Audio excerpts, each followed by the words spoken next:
bismillahirrahmanirrahim. barkeb Sëriñ Tuuba. ku fi doylom xelam na ma fëkkal bigam bind ay way ndegam kafa Tuuba la gëm. ku fi doylom xelam na ma fëkkal bigam bind ay way ndegam kafa Tuuba la gëm. su ma baaxee di gor ni bëret fay kobor bind ay way yu ñor di ci lim ay jëfam. su ma nekkee jullit mën a jël ay këyit di ci sàddi bayit dulu dul ay mayam. kiye tee di ne fay kiya docteur di ray budu kon moom ba tey dunu jaamoo këgëm. batu babbi di tër dugg kër yi di wër nara dekkil badar ku ne daw dem këram. lagaroon bakkanam gën a yeesal ngëmam joxe lépp ak jëmam ni li ngeen nar du am. sama mbër du bu ragal tire nañ koy fetal ak i nag yu ñu yafal bëgg a jël bakkanam te taxul fi du wa dem taxuloon koowe dem ci di way yoon nenam dëgëral pas-pasam.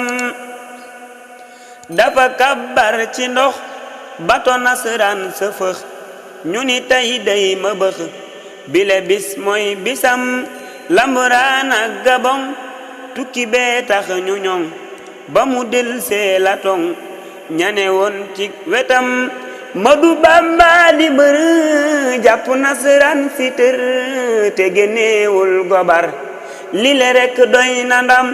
li bu wayyal ne na gisa guñ cim kemam te ësël dootu am ku ko dab ci waxam ku ko booleek mbërëm bu nu peesee nga xam ni ka daani bañam du ko toogoon këram.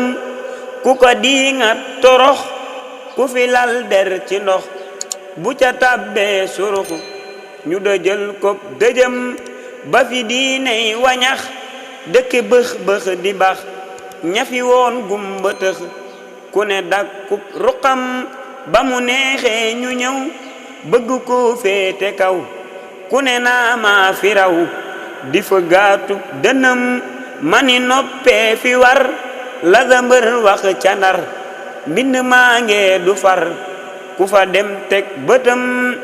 fu fi lëg macce tol coya def ab dogal fu fi jullit di tal julli war koo gërëm.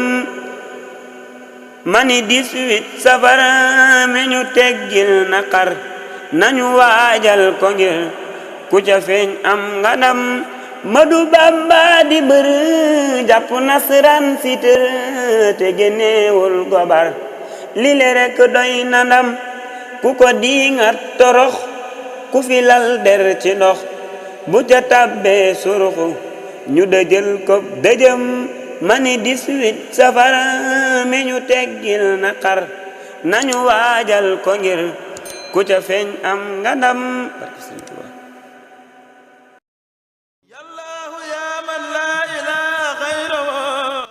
asalaamaaleykum mbokk mi seetaan vidéo bi ñu ngi sàkku ci yow nga abonné ci seen bi di DK TV ngir mën a ànd ak ñun xéwal yi fi am abonneel ñu ànd liggéeyal borom Touba.